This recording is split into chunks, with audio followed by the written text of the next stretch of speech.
오늘은 스크린에 그 성경 구절을 특별히 준비를 못했습니다. 그래서 제가 성경을 인용할 때 성경 말씀을 특별히 스크린에 나오지 않아도 잘 기억하시면서 함께 나눌 수 있으면 좋겠습니다.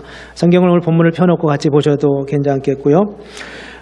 지난주까지 우리가 산상수훈을 함께 보았습니다. 하나님의 구원하시는 역사와 또 구원 이후에 주시는 하나님의 은혜가 얼마나 놀라운지에 대해서 함께 나누었습니다.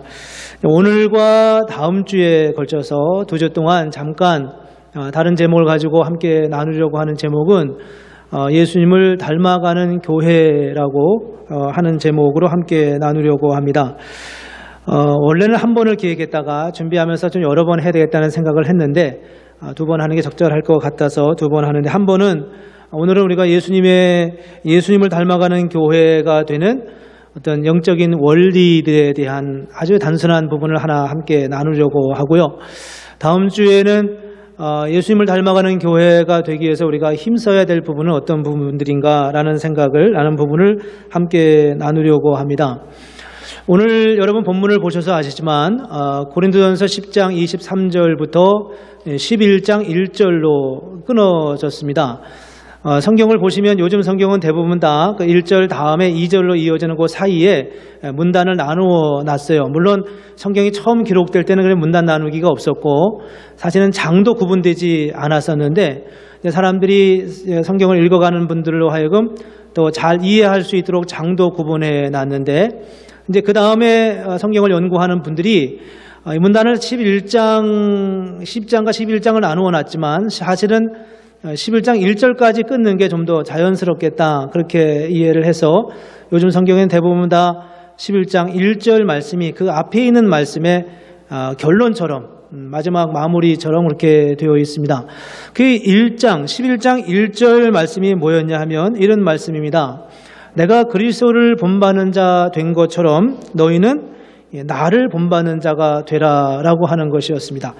내가 그리스도를 본받는 자가 된 것처럼 너희는 나를 본받는 자가 되라. 이 말씀을 보면서 여러분들은 어떤 생각을 가졌는지 모르지만 저는 늘 이런 생각이 들었습니다. 왜 바울이 이렇게 말했지? 이런 생각입니다. 이런 거죠. 내가 그리스도를 본받는 자가 된 것처럼 너희도 그리스도를 본받는 자가 되라. 이렇게 말씀했어야 좀 더 자연스러울 것 같은데, 내가 그리스도를 본받는 자가 된 것처럼 너희는 나를 본받는 자가 되라, 이렇게 말씀했다는 겁니다. 이것을 보면서 바울이 좀 교만한 것 같다, 이런 생각도 좀 들었고요. 뭐 여러 가지 이미지가 이렇게 오해가 그 안에 있었습니다. 왜 바울이 이렇게 말했을까? 가만히 말씀을 깊이 생각하면서 사역을 하면서 느낀 것은 바울이 어쩌면 교회를 정말 정확하게 이해했다라는 생각이 듭니다. 그게 무엇이겠습니까? 교회 안에는 나는 그리스도를 닮았다고 하는 주장하는 사람이 참 많았을 것 같아요. 지금 바울이 복음을 전하고 있잖아요. 고린도 교회에 지금 고린도전서 1장부터 16장까지 말씀을 전하는데, 편지를 쓰고 있는데, 이 편지 가운데는 그 장이 넘어갈 때마다 매번 주제가 바뀌어요. 그러면서 이제 뭐라고 말하냐 하면, 너희가 말한 바 우상에 대하여는 내가 말하기를, 너희가 말하는 결혼에 대해서는 내가 말하기, 이렇게 말하고 있거든요. 이 고린도전서는 어떻게 쓰여진 거냐 하면, 다른 사람이 고린도의 사정을 바울에게 알려주고 그 문제가 굉장히 어렵고 복잡한 문제가 있다는 것을 알고, 바울이 그거에 대한 답변으로 내가 지금 이런 질문을 받았는데 그 질문에 대하여서는 이렇게 답한다라고 말하는 거예요. 근데 그 말은 고린도 교회가 지금 여러 가지에 대해서 굉장히 복잡하고 아주 어려운 문제 가운데 부딪혀 있어요. 근데 그것뿐만 아니라 다 내가 옳다고 생각하는 거죠. 다 옳다고 생각하는 거죠. 근데 그런 맥락 속에서 오늘 바울이 이렇게 말하고 있습니다. 내가 그리스도를 본받는 자 된 것처럼. 그리스도를 본받는 게 무엇일까? 어떻게 해야 그리스도를 본받겠습니까? 많은 사람들이 많게 여러 가지로 말하고 있지만, 내가 그리스도를 본받는 자 된 것처럼 여러분은 나를 본받으라 라고 지금 기준을 정하고 있습니다. 어떻게 생각하면, 반대로 생각하면 바울 이건 뭐 하는 거야? 교만하네? 이렇게 생각할 수 있지만, 그러나 바울의 영적인 삶과 그의 모습을 보았을 때 우리는 그것이 무엇을 의미하는지를 정확하게 이해할 수 있게 된다는 것입니다. 교회의 흐름을 보면서 바울의 그런 안타까운 마음이 이렇게 배어나 있는 것을 보여주고 있습니다. 그리스도를 본받는 교회, 예수님을 닮아가는 교회, 이런 질문을 던졌을 때 우리가 또 한 가지 갖게 되는 질문이 있습니다. 그 질문은 이러는 것입니다. 우리가 예수님을 꼭 닮아야 되는가 하는 질문입니다. 그러면 이 질문이 왜 이런 질문을 하는지에 대해서는 금방 이해하는 분도 있을 테고 또 그렇지 않을 수도 있을 거예요. 예수님 닮아가는데 무슨 문제가 있겠어요? 그렇지만 우리가 구원을 받는 것은 우리가 그리스도를 닮아가서 구원을 받는 게 아니라 그리스도의 은혜로 구원을 받는 거예요. 그렇죠? 우리는 부족합니다. 여전히 우리는 부족한 사람들이에요. 우리의 힘으로 구원을 받을 수가 없어요. 우리가 노력해서 구원받을 수 있는 게 아니라는 거예요. 그런데 그래서 우리는 어차피 그분의 은혜로 인하여 구원을 받은 하나님의 사람들입니다. 우리가 노력해서 어떻게 그 일을 할 수 있겠어요? 그렇지만 그렇게 해서 예수 그리스도의 은혜로 인하여 구원을 받았지만 그 구원을 받고 난 다음에 우리가 어떻게 가야 되냐라고 하는 부분에 있어서 오늘 본문은 너희가 내가 그리스도를 본받는 자 된 것처럼 너희는 그리스도를 본받는 자가 되라라고 말씀하고 있는데 이 말씀의 근거는 몇 가지가 있습니다.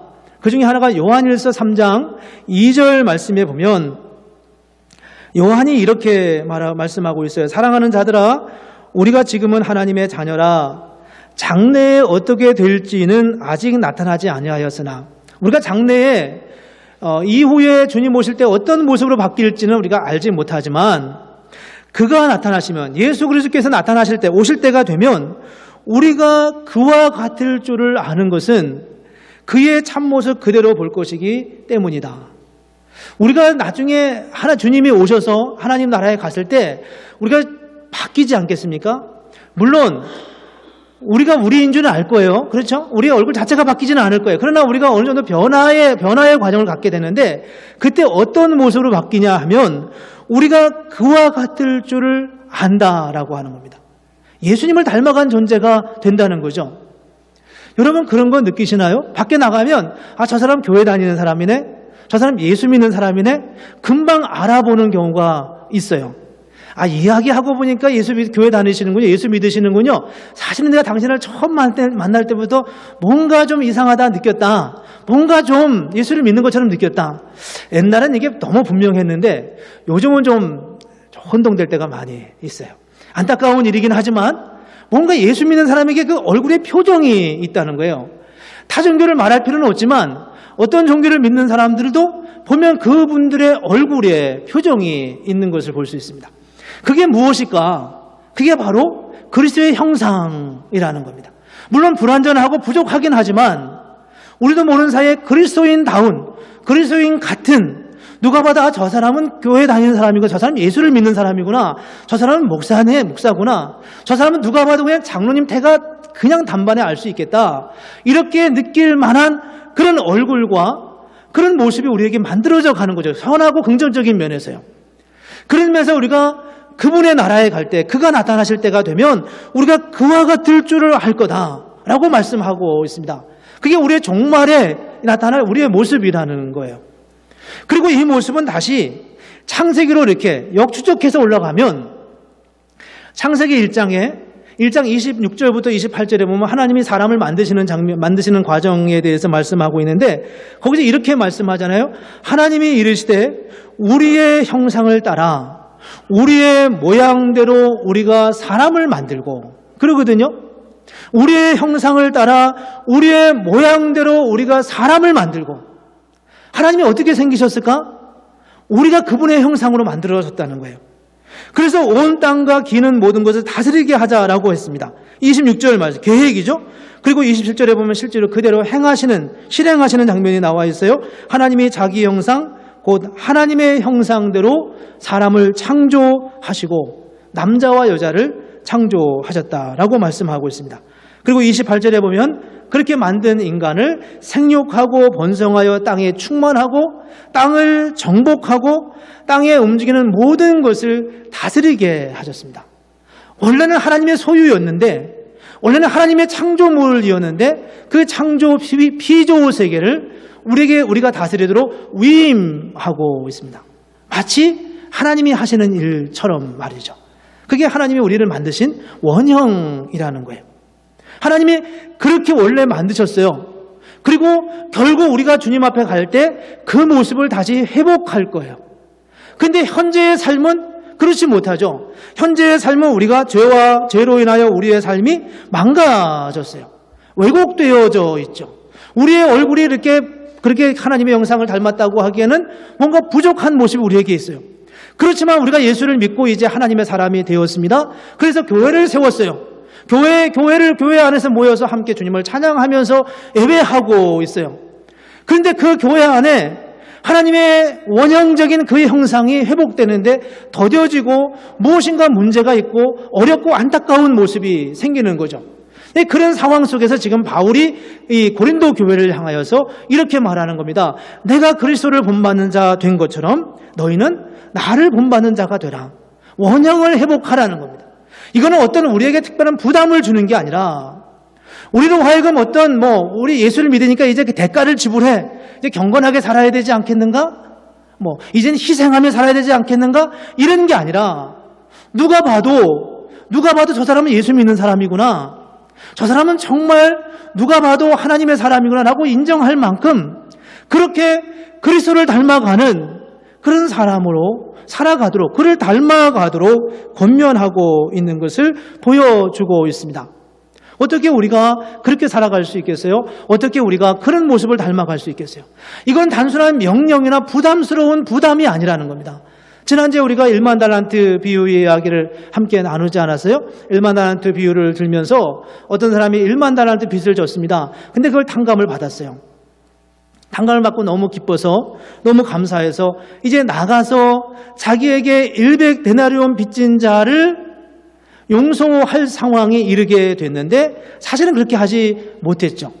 근데 그냥 일반적으로 생각해 보면 1만 달란트 빚진 자가 그 죄를, 그 빚을 탕감받았다면 나가서 100데나리온 빚진 자를 용서하는 것은 너무도 자연스러운, 너무나 그냥 하나의 과정처럼 흘러가는 너무나 당연한 반응이라는 거예요. 그 반응을 힘겹게 여기거나 그 반응을 부담스럽게 여기는 것은 원래 본질을 알지 못하는 거잖아요.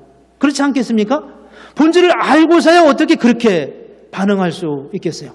내가 탕감받은 것이 얼마나 소중한 줄을 알고서야 어떻게 그렇게 우리가 반응할 수 있으며 어떻게 나한테 자꾸 부담을 주냐라고 말할 수 있겠습니까? 우리가 받은 은혜가 무엇인지를 안다면 우리가 어떻게 그렇게 고백할 수 있겠어요? 그것이 바로 오늘 본문의 말씀의 맥락임을 보여주고 있습니다. 예수님처럼 살아야 구원을 받는가? 그거 아니에요.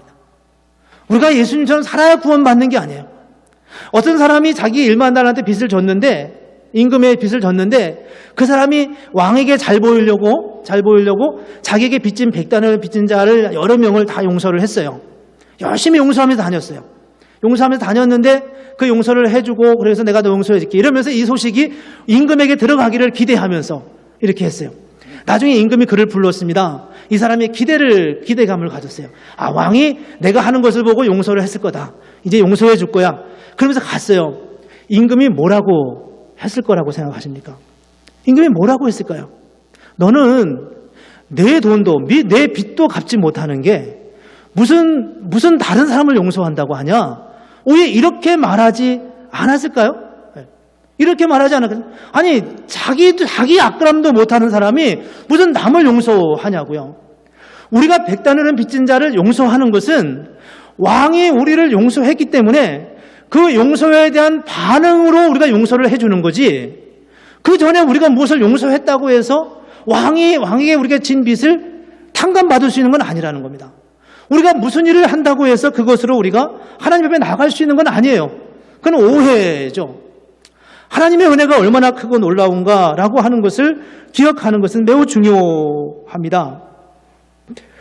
우리가 예수를 믿을 때 주님은 우리를 구원하시고 구속하셨을 뿐만 아니라 우리 안에 성령을 부어주셨어요. 그래서 성령을 통해 우리가 새로운 존재가 되었어요. 거듭났다고 말하죠. 새로운 생명이 우리 안에 있어요. 새로운 존재가 되었고 그리스도를 닮아가고 그리스도와 같아져 가는, 그리고 그것은 창세기 1장에서 말씀하는 대로 풍성한 은혜와 새로운 사명으로 우리를 이끌어가고 있어요. 창세기 1장에 아까 말씀 나눈 부분에 이렇게 말씀하잖아요. 하나님이 이르시되 우리의 형상을 따라 우리의 모양대로 사람을 만들자. 그렇게 말하면서 그렇게 만든 다음에 그들도 바다의 물고기와 하늘의 새와 가축과 온 땅과 땅에 기는 모든 것을 다스리게 하자라고 말하고 있습니다. 그러니까 하나님이 우리를 그분의 형상으로 만드신 다음에 하나님의 형상으로 만들었다고 하는 것은 하나님이 우리에게 새로운 사명을 부여해 주는 것과 동일하게 이어가는 맥락이 그 안에 있다고 하는 것입니다. 주님이 우리를 그분의 형상으로 만들었어요. 그리고 마지막에 우리를 그분의 형상으로 회복될 거예요. 그리고 오늘 이 시점에서 바울은 우리에게 내가 그리스도를 본받는 자 된 것처럼 너희는 나를 본받는 자가 되라 라고 말씀하시면서 그 말씀 하나님의 은혜의 회복, 그리스도의 형상을 회복하는 예수님을 닮아가는 교회와 성도가 되어갈 때 우리에게 일어나는 하나님의 사건이 무엇이냐 하는 거죠. 그것은 바로 사명의 회복입니다. 어마어마한 일들을 감당케 하시는 하나님의 은혜의 사건이 바로 이 안에 일어나고 있다는 것을 보여주고 있습니다. 이런 맥락을 이제 주님께서 사도 바울이 고린도 교회에 말하면서 본문의 내용이 어떻게 해서 그렇게 가는지에 대해서 말씀하는데 한 3가지 정도 주제가 있지만 오늘 그 중에 한 가지 주제인 자유에 대한 주제를 함께 나누려고 합니다. 23절에 보면 이렇게 말씀하고 있어요. 모든 것이 가하나 모든 것이 유익한 것은 아니오. 모든 것이 가하나 모든 것이 덕을 세우는 것은 아니다 라고 말합니다. 이 말씀 하나만으로 모든 걸 다 해석해내기는 조금 어렵지만 바울은 지금 그 당시 우상이 많이 팽배해 있고 우상을 섬길 것인가 예수를 믿을 것인가, 내가 로마의 황제를 섬길 것인가 그걸 거부하고 예수를 믿을 것인가 이런 결단을 해야 하면서 예수를 믿어야 했던 그들에게 있어서 그들의 삶의 주변을 돌아가면 예수를 믿고 모든 우상은 다 가짜고 참신이 아니라는 것을 배운 다음에 일상적인 삶으로 돌아가면 늘 우상을 섬기는 사람들이 주변에 늘 끊임없이 있는 거예요. 근데 그런 상황 속에서 바울이 지금 이렇게 말하고 있습니다. 모든 것이 가하나 모든 것이 유익한 것은 아니다. 우상의 제물을 먹어도 상관없고 괜찮지만 그것이 우리에게 유익을 주는 것은 아니다 라고 지금 말씀하고 있는 것입니다. 그러면서 25절부터 27절에 보면 이런 말씀이 있어요. 무릇 시장에서 파는 것은 양심을 위하여 묻지 말고 먹으라 라고 말하고 있습니다. 말씀하고 있습니다. 이 자유하라는 거예요. 그 당시는 시장에서 물건을 팔 때도 그 물건을 대부분 다 우상에게 한번 제사를 지냈던 음식을 다시 가지고 와서 시장에서 팔곤 했었거든요. 그러니까 이 예수를 믿고 이제 우상의 제물을 먹으면 안 된다고 생각했던 사람들에겐 불편함이 있는데 그 사람들이 우상의 제물을 시장에서 팔면 묻지 말고 그냥 먹으라. 이는 땅과 거기 충만한 것이 주의 것입니다 라고 말씀하고 있습니다.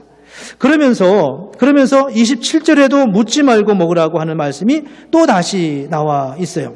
근데 이런 말씀을 하시면서 우리로 하여금 자유하라고 말씀하고 있습니다. 여러분, 성도가 누리는 자유가 어떤 것인지 아세요? 우리가 누리는 자유, 여러분은 자유한 존재입니까? 성경에서 말하는 자유는 대개 3가지 자유를 말하고 있는데 첫 번째 자유는 뭐냐 하면 죄로부터의 자유예요. 인간의 속박과 인간을 구속하던 그런 억압으로부터의 자유였습니다. 에베소 2장 2절에 보면 이런 말씀이 있어요. 그때 너희는 그 가운데 행하여 이 세상 풍조를 따르고 공중 권세 잡은 자를 따랐으니 지금 불순종의 아들들 가운데 역사하는 영이다 라고 말씀하고 있습니다. 그때에 우리가 예수를 믿기 전에 우리는 세상 풍조를 따라갔다는 거예요. 공중 권세 잡은 자를 따라갔다는 거죠. 우리는 내가 생각한 대로 살아간 것 같은데 사실 성경은 뭐라고 말하냐면 그때 당신들을 끌고 가던 어떤 힘이 있었다는 거죠.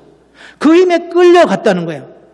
이걸 이제 성경 학자들은 노예의지라고 말합니다. 노예의지라고. 내게 의지가 있긴 있어요. 그러나 그 의지가 사실은 내 의지가 아니라 끌려가는 의지라는 거예요. 끌려가는 의지. 이런 의지가 우리를 속박하고 있습니다.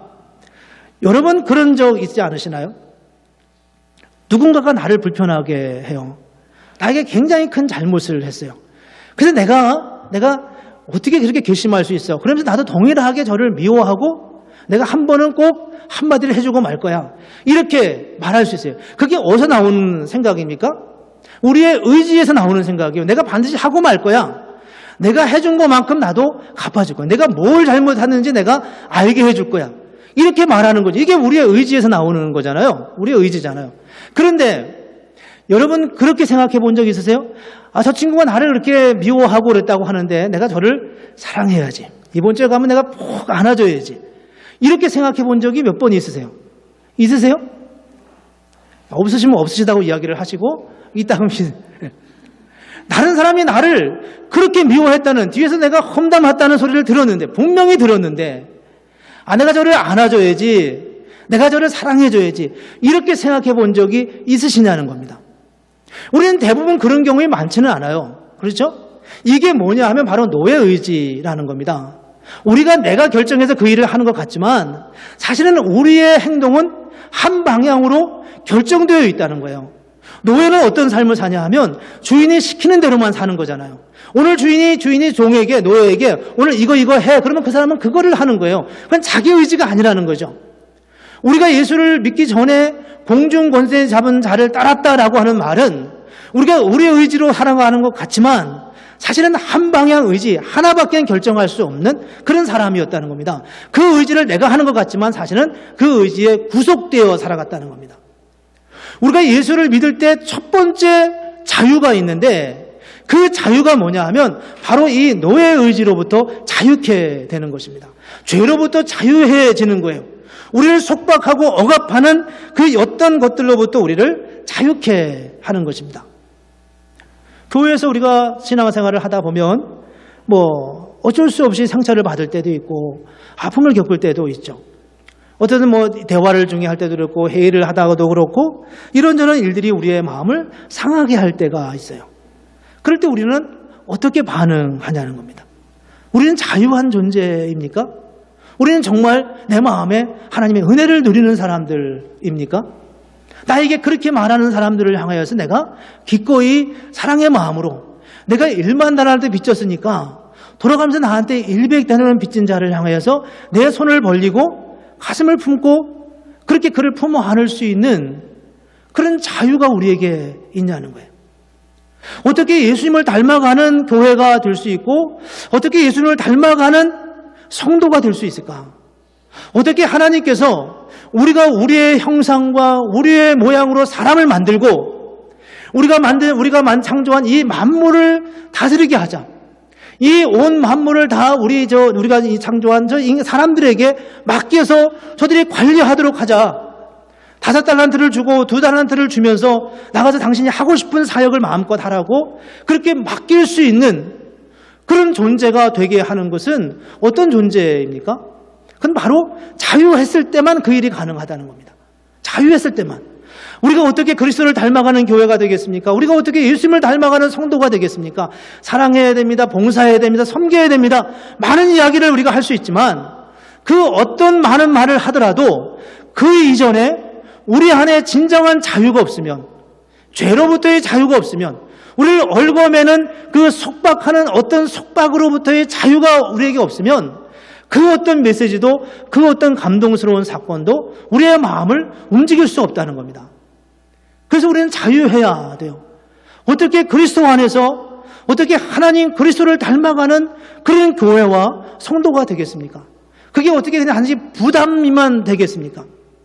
그런 하나님의 은혜의 자리로 나갔을 때 주님이 우리에게 맡겨주실 그 하나님의 은혜와 그 사건이 얼마나 크고 놀라울지를 기대하면 이 일은 우리가 정말 소망하면서 하나님 내가 정말 자유한 하나님의 사람이 되기를 원합니다. 정말 하나님의 은혜 안에서 그렇게 죄로부터 자유해진 어떤 속박으로부터 자유해진 그런 하나님의 사람이 되기를 기대하고 기도할 수 있을 것입니다. 두 번째 자유는 뭐냐 하면 선하고 복된 일을 향하여 나아가는 그런 자유입니다. 다른 사람에게 우리가 어떻게 반응할까 하는 점에 대해서 말씀하죠. 우리가 지금 수요일 날 워스트민스터 신앙 고백을 지금 배우고 있는데 그것은 이제 지난주에 자유에 대해서 함께 나눴어요. 마침 그 자유에 대해서 이렇게 설명을 했습니다. 이 자유는, 우리가 누리는 자유는 죄와 속박으로 자유 얻는 자유도 있지만 또 하나의 자유는 노예의 두려움이 아니라 자녀로서의 사랑과 기꺼운 마음으로 하나님께 자유롭게 나아가 복종하는 것이다 라고 말씀하고 있습니다. 기꺼이 나아가 복종하는 것이 자유라는 거예요. 갈라디아서 5장 13절에 보면 이런 말씀이 있습니다. 형제들아, 너희가 자유를 위하여 부르심을 입었으니 그러므로 그 자유로 육체의 기회를 삼지 말고 오직 사랑으로 서로 복종하라 라고 말씀하고 있습니다. 우리가 자유를 위하여 부르심을 입었으니, 우리가 예수님 안에서 자유케 되었으니 이제는 한방향 의지가 아니라 항상 그 사건에서는 그렇게 반응하는 그런 일방적 반응이 아니라 우리는 무엇이든지 자유로 결정할 수 있는 그런 자유의지를 자유를 얻었기 때문에 이제는 그 자유로 육체의 기회를 삼지 말고 전에 하던 것처럼 그렇게 본능적으로 반응하지 말고 오직 사랑으로 서로 종로로 타라라고 말씀하고 있습니다. 종로로 타라고요. 기꺼이 내가 그를 위해 종로로 타는 것이 자유로운 결단이라고 말하는 것입니다. 경험해보지 않고 어떻게 알겠어요? 다른 사람이 나한테 어렵게 했는데 내가 그를 사랑했을 때 돌아오는 기쁨과 감격이 얼마나 큰지를 경험해보지 않고 어떻게 알겠어요? 오늘 이제 바울이 고린도서 8장부터 10장까지 비슷한 주제를 가지고 계속 이제 말씀하고 있는데 오늘 이제 본문에 이런 말씀이 있습니다. 25절에 보면 아까 함께 잠깐 소개한 말씀인데 무릇 시장에서 파는 것은 양심을 위하여 묻지 말고 먹으라 라고 말씀했어요.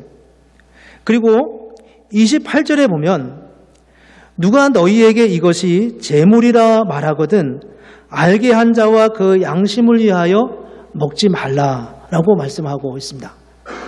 이 말의 의미가 뭐예요? 지금 25절에서는 무릇시장에서 파는 것은 양심을 위하여 묻지 말고 먹으라고 했어요. 그런데 28절에 가면 누가 너희에게 이것이 재물이라 말하거든 알게 한 자와 그 양심을 위하여 먹지 말라. 그러면서 29절에서 내가 말한 양심은, 이것은 아마 28절에 있는 양심을 말하는 것 같아요. 내가 말한 양심은 너희 것이 아니라 남의 것이다. 어찌하여 내 자유가 남의 양심으로 말미암아 판단을 받겠느냐라고 말하고 있습니다. 그 사람을 위하여서 먹지 말라라고 말하는 겁니다. 어떤 마음으로 이 사람이 이거 제물로 바친 것입니다 라고 말할까를 생각해 보면 좋겠습니다. 어떤 사람이 나를 초청했어요. 우리를 초청했어요. 그래서 음식을 먹는데 그 사람이 이렇게 갑자기 말하는 겁니다. 이거 오늘 우리가 제사 지낸 거예요.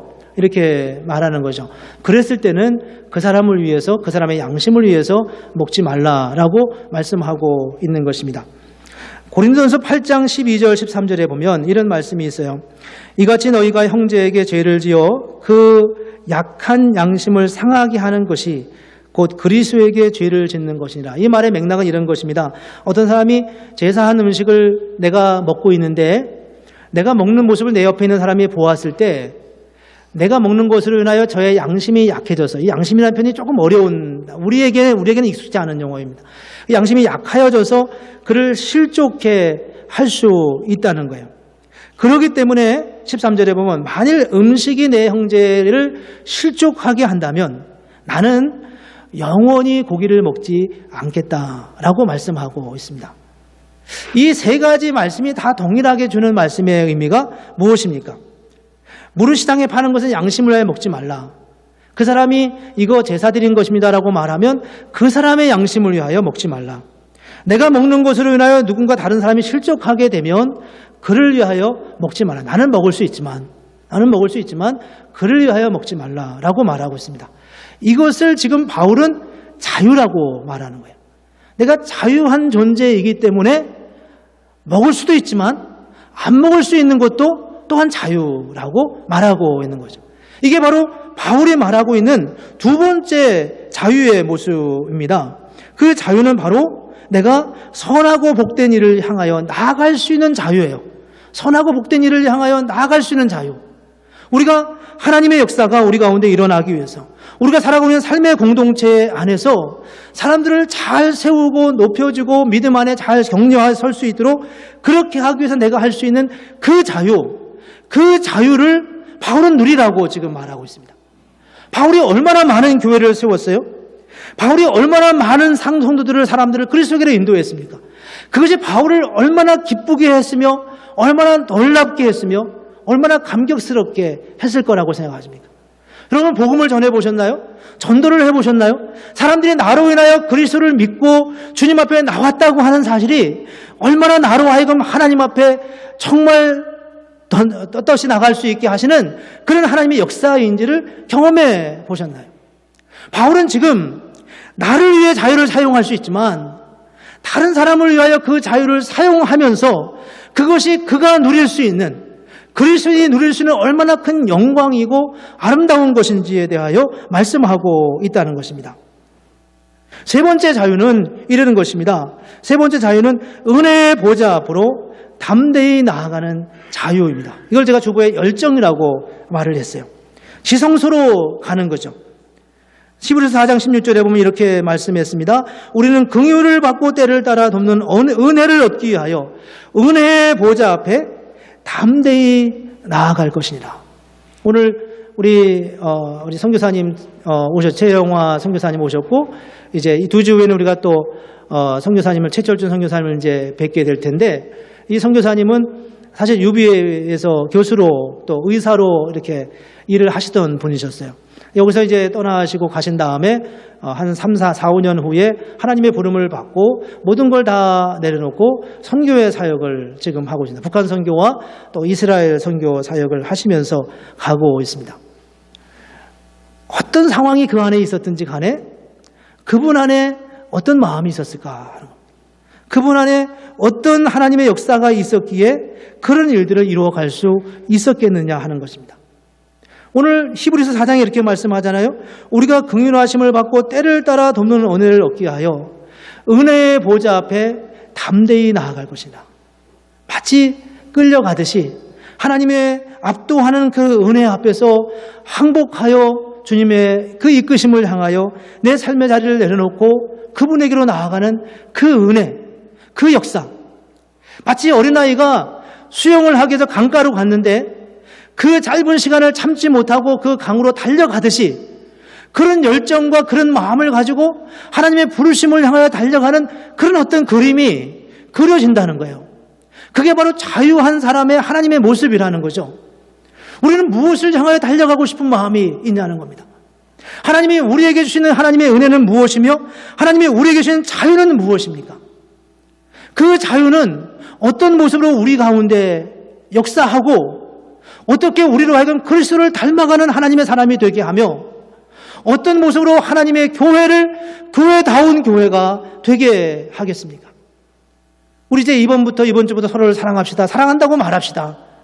우리 이제부터 서로를 위해서 무엇인가 서로 기도해주며 중보기도를 합시다. 이렇게 프로그램을 만들어서 우리가 사랑하는 게 아니라 정말 마음속 깊은 곳에부터 솟아나오는, 이거 성경에서는 자유라고 말하는, 자유하기 때문에 마음껏 외치고 마음껏 뛰쳐나가고 싶고 마음껏 내가 원하는 결정을 해서 갈 수 있는 그런 자의적 결단을 가지고 갈 수 있는 그런 자유가 우리 가운데 있느냐라고 질문하고 있습니다.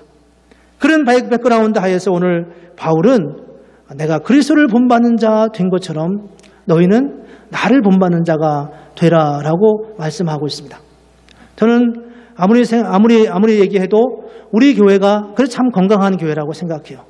그렇지만 그럼에도 불구하고 우리는 여전히 하나님 앞에서 숙제를 가지고 있습니다. 더 사랑하지 못하는, 정말 정직하게 우리가 복음 앞에 서 있는지, 정말 우리의 목사는 정말 하나님 앞에서 믿음 안에서 그렇게 자유한 자유의지를 가지고 하나님 앞에 반응하고 있는지, 여러분의 눈에 그렇게 보이지 않으면 목사를 위해서 기도하셔야 되는 거예요. 기도하셔야 되는 거예요. 우리가 어느 성도가 정말 마음에 아파하고 사랑해야 되지만 사랑할 수 없는 그런 어려운 상황에 있다면 그를 부둥켜 안고, 아니 그를 안을 수는 없어도 늘 가슴에 그의 이름을 품고서 기도할 수 있어야 하는 겁니다. 그게 바로 교회를 교회답게 만드는 것이고, 정말 아름답고 풍성한 하나님의 은혜가 넘치는, 하나님이 우리에게 이 지역을 맡기시고 우리에게 맡긴 이 자연 만물을 통치하고 다스리게 말씀하셨는데, 그것을 우리가 정말 선하고 아름답게 관리하고 격려하고 그렇게 세워가는 그런 하나님의 교회가 되는 것이 얼마나 아름다운 일이겠습니까? 저는 마음속에 그런 마음이 아직도 있어요. 이 살로스비 한인교회가 살로스비라고는 이 지역에 서여 있습니다. 우리는 주로 한국 사람들이 모이는 교회죠. 그렇지만 어느 세월인가 지나서 사람들이 봤을 때, 아니 살로스빌에 한인교회가 있는 것이 있는지도 몰랐던 사람들이 그 살로스빌 교회 때문에 이 지역이 이렇게 아름다워졌다고, 이렇게 놀라운 복음의 역사를 누리게 됐다고, 그 교회의 도전을 받고 사람들이 정말 사랑하기 시작하는 교회들이 많아졌다고, 이런 일들이 왜 일어나지 않겠습니까? 왜 일어나지 말라는 법이 있겠어요? 하나님이 우리에게 그 일을 맡기셨을 때, 우리가 자유한 그리스도인이 되었을 때, 하나님은 우리를 통해서 어떤 일을 하실지는 우리의 역량에 달린 게 아니라, 우리의 한계에 제한되는 게 아니라 하나님의 역량과 하나님의 한계 안에 펼쳐져 있다는 것입니다. 우리가 오늘 이 말씀을 보면서 저와 여러분 속에 교회 가운데 정말 하나님의 은혜가 있기를, 정말 하나님이 주시는 자유함이 있기를, 그리고 그 자유 안에서 하나님이 우리를 통해 이루실 하나님의 위대한 그리스도의 형상을 만들어가는, 결국 우리가 그렇게 되어져야 할 그 형상을 만들어가는 그런 교회 되기를 소망하고 갈망하고, 정말 간절히 그 교회를 향하여 나가는 그런 성도로 살아가는 삶을 소망하며 가는 그런 열정을 품고 그렇게 기도하며 가는 그런 교회와 그런 성도가 되기를 주님의 이름으로 축복합니다. 기도하겠습니다. 이 시간 우리 같이